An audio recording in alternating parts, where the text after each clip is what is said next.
1917, the United States enters World War I, and there's this unit of soldiers that we don't hear too much about. You don't. And yet they played a key role in, you might say, in the civil rights movement. These guys, this unit won 171 Legion d'Honneur. The entire unit, they were the first unit to earn the Croix de Guerre, and the entire unit won the Croix de Guerre. Yeah. At the end of the war, War Cross Medal, which is at the end of the war, the French command. Okay, we're looking at some of these pictures there. You can see of the. These guys, they were when he was very important. That's Henry Johnson that you just looked at, who just received posthumously the Congressional Medal of Honor 2 years ago. When the war started, America didn't have an army large enough to send to France. And so Wilson immediately asked Congress for the right to the Selective Service Act. With the Selective Service Act, all men in America, 21 to 31, had to sign up. This, for these black men who were just 54 years out of slavery, was an opportunity for them to show their loyalty to America.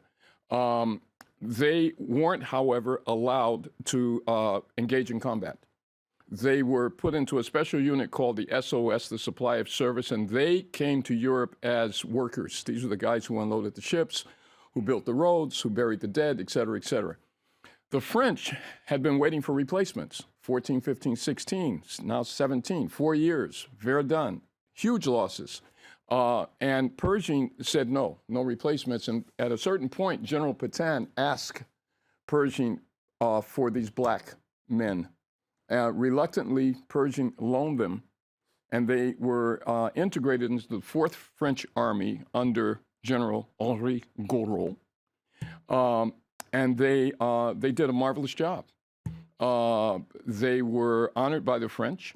And when the war was over, the Americans told these guys, don't wear your uniforms, because this idea of having black soldiers in America was anathema. In fact, 1919 is known in history as Red Summer because of the lynchings and the violence against these soldiers when they returned home, because America was... They got a hero's welcome in New York City. They created a hero's welcome in New York City. They weren't allowed to parade. They created their own parade, and they marched up Fifth Avenue. They marched from 34th Street up to Harlem, and it was the biggest parade after the war. But these guys created it, and there it is.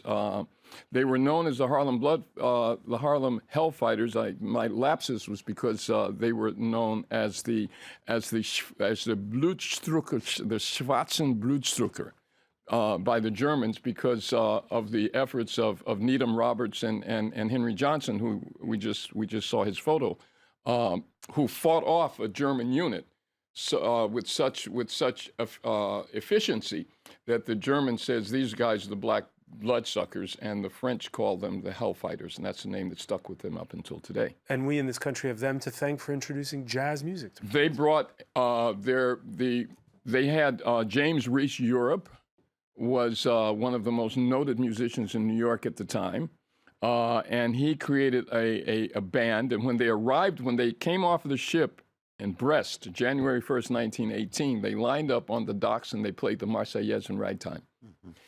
France had never heard this before.